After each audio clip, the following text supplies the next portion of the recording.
Iman Gadzhi, a high school dropout who saw both poverty and riches twice, a result of his alcoholic dad and then his rich stepfather leaving him and his mum to fend for themselves. He started out a humble teenager, documented his journey and became rich via many businesses, but most notably his social media marketing agency.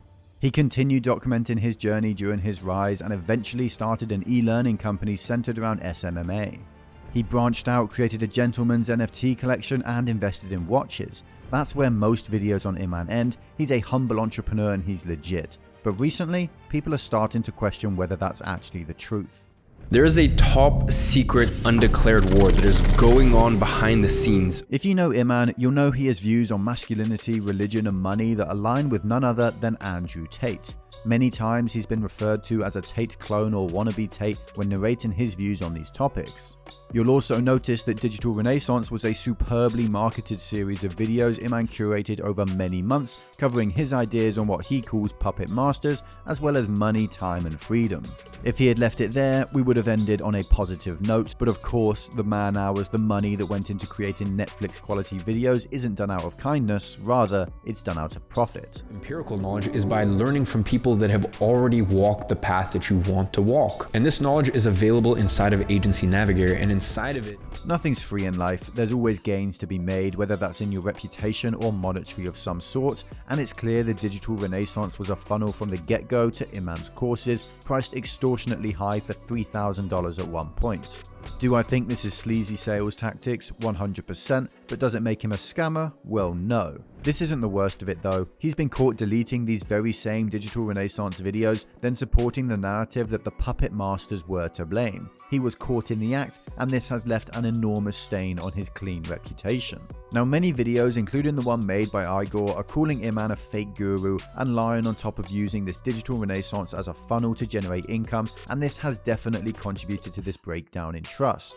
But what does Iman have to say for himself? So what I did was I took down the videos as was planned right at the beginning. At the end of the day, I lent into it. I tried to perception manage, which is the exact same thing that I warned you about with the puppet masters. He admits it was premeditated and orchestrated with intention, and that he planned the deletion of his videos as well as being a hypocrite, doing exactly what he resents and based this entire event on. It's a shame for the many young people out there who look up to him as a role model, someone they strive to replicate and who they can trust. I wouldn't be privating them. I didn't want to leave them on the channel. I was going to delete them fully. I'm sure as you guys know, when you watch YouTube videos, they auto-generate captions. And Iman claims this was the reason for deleting the videos, but like I said in my video on the rise of Prime, emotions dictate a lot of what us humans think and say.